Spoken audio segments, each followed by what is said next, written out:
Oke, baik. Assalamualaikum warahmatullahi wabarakatuh.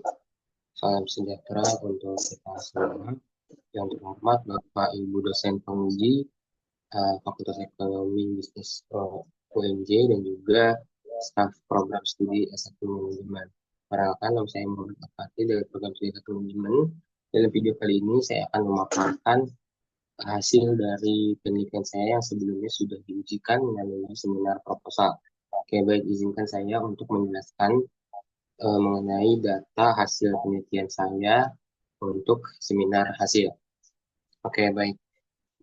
Kita mulai dari yang pertama mengenai deskripsi responden, di mana ada 3 kriteria utama, yaitu gender, usia, dan juga domisili. Nah, untuk gender sendiri bisa dilihat dari grafik tersebut. 51% dari responden merupakan laki-laki dan juga 49% merupakan perempuan. Walaupun memang hampir terbagi secara rata, tapi di sini responden laki-laki masih memiliki nilai yang lebih banyak, memiliki jumlah yang lebih banyak. Kemudian selanjutnya persentase usia, kita bisa lihat usia yang paling banyak merupakan rentang usia 20 sampai 25 tahun sebesar 55%. Kemudian yang kedua adalah 26 sampai 30 tahun sebesar 27%. Lalu yang ada ketiga ada 31 sampai 34 tahun sebesar 11%. Dan juga yang di bawah 20 tahun paling kecil yaitu sebesar 7%. Nah, selanjutnya adalah persentase dari usia dari domisili, mohon maaf. Nah, jadi untuk domisilinya sendiri bisa kita lihat yang paling besar merupakan domisili Jakarta Timur. Kemudian ada posisi yang sama sebesar 19%, yaitu Jakarta Utara, Jakarta Pusat, dan juga Jakarta Selatan. Dan yang paling kecil sebesar 16%, yaitu dari Jakarta Barat. Oke, kemudian bisa kita lihat statistik deskriptif data. Nah, dari keempat variabel memiliki nilai mean di atas rata-rata semua. Yang paling besar yaitu 3,74. Nah, di atas rata-rata ini patokannya adalah nilai 3,5. Lalu kenapa bisa menjadikan patokan nilai 3,5? Karena nilai 3,5 adalah nilai di atas nilai tengah dari skala Likert 5 poin. Kemudian keempat variabel juga memiliki median yang sama yaitu 4 nilainya. Kemudian modus juga sama yaitu 4. Kemudian dan standar deviasi dari keempat variabel memiliki nilai yang relatif sama yaitu 0,9. Nah, selanjutnya mengenai multikolinearitas data. Nah, multikolinearitas itu bisa kita lihat dari indikatornya yaitu nilai VIF atau Variance Inflation Factor, di mana suatu variabel nyatakan bebas dari multikolinearitas jika memiliki nilai VF di bawah 0, di bawah 5. Yang bisa kita lihat dari masing-masing indikator setiap variabel itu memiliki nilai di bawah 5 semua ya. Artinya dapat dikatakan bahwa semua indikator dari penelitian ini yang terbagi menjadi 4 variabel itu lolos uji multikolinearitas data. Nah, selanjutnya adalah uji validitas konvergen, di mana uji validitas konvergen ini bisa kita lihat berdasarkan data di sebelah kiri, yaitu data leading factor, dan juga di sebelah kanan yang merupakan average variance expected atau AVE. Nah, menurut memakai leading factor sebuah indikator dinyatakan valid secara konvergen apabila menyentuh angka leading factor di atas 0,7. Bisa kita lihat semua indikator yang berjumlah 20 dari 4 variabel tersebut memiliki nilai leading factor di atas 0,7. Kemudian dari AVE-nya sendiri, setiap variabel memiliki AVE di atas indikator yang ditentukan, yaitu 0,5. Artinya dapat dinyatakan bahwa data penelitian ini bisa dikatakan valid secara konvergen. Selanjutnya adalah validitas diskriminan. Nah, validasi diskriminan bisa kita lihat melalui hasil uji cross-loading. Datanya bisa dilihat sebelah kiri, menunjukkan bahwa setiap indikator memiliki nilai loading tertinggi terhadap konstruk yang dimaksud dibandingkan dengan konstruk lainnya. Misalkan bisa kita lihat dari indikator AIN1, yang dimana AIN merupakan indikator untuk variable edge inclusiveness. Dari AIN1 sampai AIN5, semuanya memiliki nilai cross-loading yang tinggi di atas 0,7 di variabel edge inclusiveness dibandingkan dengan variabel lain, begitupun seterusnya.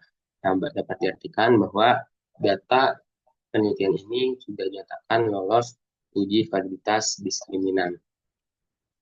Kemudian selanjutnya adalah uji reliabilitas. Di mana uji reliabilitas bisa dilihat melalui Cronbach alpha dan juga composite reliability, yang dimana keduanya harus di atas 0,7 untuk menyatakan sebuah variabel lulus uji reliabilitas. Nah, bisa kita lihat dari data ini, keempat variabel memiliki nilai Cronbach alpha dan juga composite reliability di atas 0,7, maka dapat diartikan bahwa semua variabel dalam penelitian ini lolos uji reliabilitas. Baik, selanjutnya sudah masuk ke bagian inner model, di mana yang pertama ada R square, Q square, dan juga F square.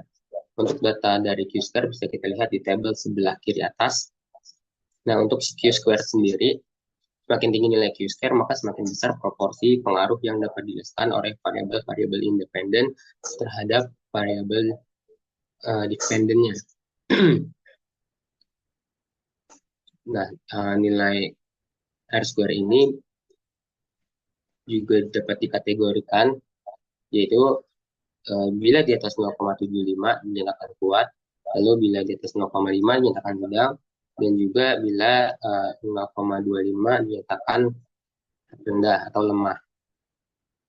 Nah, bisa kita lihat variabel yang dipengaruhinya adalah edge avoidance, di mana memiliki R square sebesar 0,264 dengan kriteria rendah. Artinya, edge avoidance memiliki variasi sebesar 26,4% yang dijelaskan oleh variabel yang mempengaruhinya, yaitu edge irritation, edge intrusiveness, dan juga attitude toward the edge. Kemudian ada variabel edge irritation memiliki R square sebesar 0,304 dengan kriteria rendah, artinya variabel edge irritation memiliki variasi sebesar 30,4% dipengaruhi oleh variabel edge intrusiveness, sedangkan sisanya 70% yang lain dijelaskan oleh variabel lain yang tidak termasuk di dalam model. Kemudian untuk variabel attitude toward edge memiliki nilai R square 0,259 dengan kriteria rendah, yaitu dinyatakan bahwa 25% dari variasi attitude toward edge dijelaskan oleh edge irritation dan juga edge intrusiveness, sedangkan sisanya dijelaskan oleh variabel lain yang tidak termasuk dalam model. Kemudian selanjutnya adalah uji Q square. Nah, uji Q square ini untuk menilai seberapa baik model penelitian mampu memprediksi variabel endogen. Jadi nilai Q square yang lebih besar dari 0, itu maka dinyatakan variabel tersebut memiliki nilai predictive relevance. Bisa kita lihat dari tabel di sebelah kanan atas, edge avoidance memiliki nilai Q-predict 0,1, edge irritation memiliki nilai Q-predict 0,2, dan attitude toward edge memiliki Q-predict 0,1. Artinya ketiga variabel dependent ini memiliki predictive relevance, atau artinya dapat diprediksi dengan dengan variabel independennya. Lalu kemudian ada uji F square dari tabel sebelah kiri bawah. Nah, uji F square ini tuh bisa disebut dengan uji effect size, digunakan untuk mengetahui seberapa besar pengaruh masing-masing variabel independen terhadap variabel dependen secara individual. Bisa kita lihat, contohnya adalah edge intrusiveness yang mempengaruhi edge avoidance dan juga edge irritation serta attitude toward edge dengan pembagian kategori. Bila 0,02 sama dengan kecil, lalu 0,15 sama dengan sedang, dan 0,35 sama dengan besar. Nah, di edge intrusiveness sendiri mempengaruhi edge avoidance sebesar 0,02, artinya itu kecil mempengaruhinya. Lalu edge intrusiveness sebesar 0,4 artinya mempengaruhi secara kuat. Lalu edge intrusiveness mempengaruhi attitude toward edge sebesar 0,08 artinya mempengaruhi secara kecil atau rendah.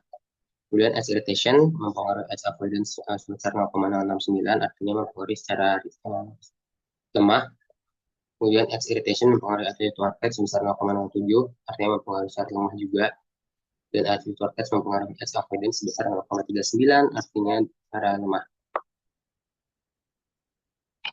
Nah, kemudian selanjutnya kita masuk ke tahap uji hipotesis.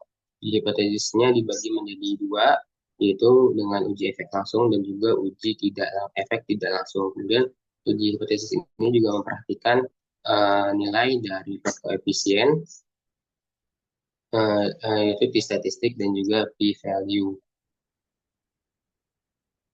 Nah, berdasarkan hasil hipotesis langsung diketahui bahwa edge intrusiveness tidak berpengaruh signifikan terhadap edge avoidance. Artinya H1 itu ditolak. Sementara itu, hipotesis lainnya seperti edge intrusiveness berpengaruh terhadap edge irritation. Lalu edge irritation berpengaruh terhadap edge avoidance. Edge irritation berpengaruh terhadap attitude toward edge. Edge intrusiveness berpengaruh terhadap attitude toward edge dan juga attitude toward edge berpengaruh terhadap edge avoidance. Ini semuanya diterima. Kemudian selanjutnya, selain uji efek langsung, juga ada uji efek tidak langsung yang dimana merupakan uji variabel independen mempengaruhi variabel dependen melalui variabel mediasi. Nah, kita bisa lihat yang pertama ada edge irritation mempengaruhi edge avoidance melalui mediasi attitude toward edge. Dengan nilai p-value 0,09 maka dapat dinyatakan bahwa hipotesis ini ditolak. Kemudian ada hipotesis mediasi kedua, yaitu edge intrusiveness mempengaruhi edge avoidance melalui attitude toward edge dengan nilai p-value 0,072 yang artinya hipotesis ini juga ditolak. Baik, kurang lebihnya seperti itu pemaparan singkat dari hasil penelitian saya. Kurang lebihnya mohon maaf. Terima kasih. Assalamualaikum warahmatullahi wabarakatuh.